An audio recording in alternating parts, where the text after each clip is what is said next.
राधे राधे दोस्तों।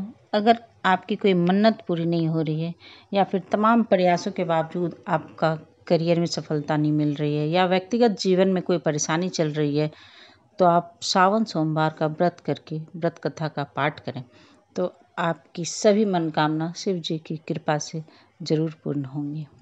तो व्रत कथा इस प्रकार है। एक साहूकार था जो भगवान शिव का अनन्य भक्त था। उसके पास धन्य धान किसी भी चीज़ की कमी नहीं थी, लेकिन उसकी कोई संतान नहीं थी और वह इसी कामना को लेकर रोज़ शिव जी के मंदिर में जाकर दीपक जलाता था। उसके इस भक्ति भाव को देखकर एक दिन माता पार्वती ने शिव जी से कहा, हे प्रभु, ये साहूकार आपका अनन्य भक्त है, इसको किसी बात का कष्ट है तो आपको उसे अवश्य दूर करना चाहिए। शिव जी बोले, हे पार्वती, इस साहूकार के पास पुत्र नहीं है, यह इसी से दुखी रहता है। माता पार्वती कहती है कि हे ईश्वर, कृपा करके इसे पुत्र का वरदान दीजिए। तब भोलेनाथ ने कहा, हे पार्वती, साहूकार के भाग्य में पुत्र का योग नहीं है। ऐसे में अगर इसे पुत्र प्राप्ति का वरदान मिल भी गया तो वह केवल 12 वर्ष की आयु तक ही जीवित रहेगा।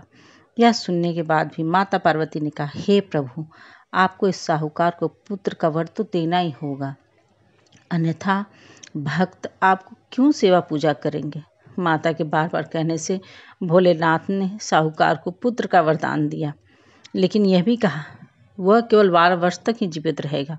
साहूकार ये सारी बातें सुन रहा था, इसलिए उसे न तो खुशी हुई और न ही दुख। वह पहले की ही तरह भोलेनाथ की पूजा अर्चना करता रहा। उधर सेठानी गर्भवती हुई और 9वें महीने में से सुंदर से बालक की प्राप्ति हुई। परिवार में खूब हर्षोल्लास से मनाया गया उसके जन्म का उत्सव। लेकिन साहूकार पहले की तरह ही रहा और उसने बालक की अल्पायु का जिक्र किसी से नहीं किया। जब बालक की आयु 11 वर्ष की हो गई तो एक दिन साहूकार ने कहा वह अभी बालक को पढ़ने के लिए काशी जी भेजेगा।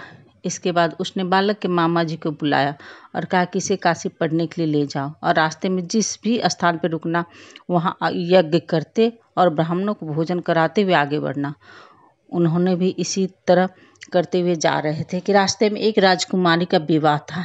जिससे उसका विवाह होना था वो एक आंख से काना था।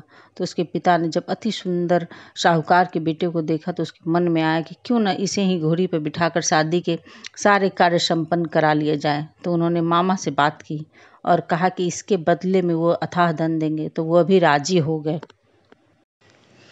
इसके बाद साहूकार का बेटा विवाह की वेदी पर बैठा और जब विवाह कार्य संपन्न हो गए तो जाने से पहले उसने राजकुमारी की चुनरी के पल्ले पर लिखा कि तेरा विवाह तो मेरे साथ हुआ, लेकिन जिस राजकुमार के साथ भेजेंगे वह तो एक आंख का काना है। इसके बाद वो अपने मामा के साथ काशी के लिए चला गया। उधर जब राजकुमारी ने अपनी चुनरी पर लिखा हुआ पाया तो उसने राजकुमार के साथ जाने से मना कर दिया। तो राजा ने भी अपनी पुत्री को बारात के साथ विदा नहीं किया।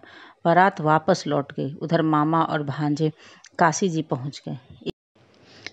एक दिन जब मामा ने यज्ञ कर रहा था और भांजा बहुत देर तक बाहर नहीं आया तो मामा ने अंदर जाकर देखा तो भांजे के प्राण निकल चुके थे। वह बहुत परेशान हुए, लेकिन उन्होंने रोना पीटना शुरू कर दिया। उसी समय शिव पार्वती जी उधर से जा रहे थे तो माता पार्वती ने शिव जी से पूछा कि हे प्रभु, ये कौन रो रहा है। तभी उन्हें पता चलता है कि यह तो भोलेनाथ के आशीर्वाद से जन्मा साहूकार का पुत्र है। तब माता पार्वती कहती कि हे स्वामी, इसे जीवित कर दें, अन्यथा रोते रोते इसके माता पिता के प्राण निकल जाएंगे। तब भोलेनाथ ने कहा कि हे पार्वती, इसकी आयु इतनी ही थी सो वो भोग चुका है। लेकिन माँ के बार बार आग्रह करने पर भोलेनाथ ने उसे जीवित कर दिया। लड़का ओम नमः शिवाय करते हुए जी उठा और मामा भांजे दोनों ने ईश्वर को धन्यवाद किया और अपनी नगरी की ओर लौटे। रास्ते में वही नगरी पर राजकुमारी ने उन्हें पहचान लिया। तब राजा ने राजकुमारी को साहूकार के बेटे के साथ बहुत सारे धन्य धान्य के साथ विदा किया। उधर साहूकार उसकी पत्नी छत पर बैठे हुए थे। उन्होंने ये प्रण कर रखा था कि यदि उनका पुत्र सकुशल नहीं लौटा तो वो छत से कूद कर अपने प्राण त्याग देंगे। तभी लड़की के मामा ने आकर साहूकार के बेटे और बहू के आने का समाचार सुनाया, लेकिन वे नहीं माने। तो मामा ने शपथ पूर्वक कहा। तब तो दोनों को विश्वास हो गया और दोनों ने अपने बहू बेटे का स्वागत किया। उसी रात साहूकार को स्वप्न में शिव जी ने दर्शन दिया और कहा कि तुम्हारे पूजन से मैं प्रसन्न हुआ। इसी प्रकार जो भी व्यक्ति इस कथा को पढ़ेगा या सुनेगा उसके समस्त दुख दूर हो जाएंगे और मनोवांछित सभी मनोकामनाएं की पूर्ति होगी। प्रेम से बोलिए बाबा भोलेनाथ की जय, बाबा विश्वनाथ की जय, माता गौरी की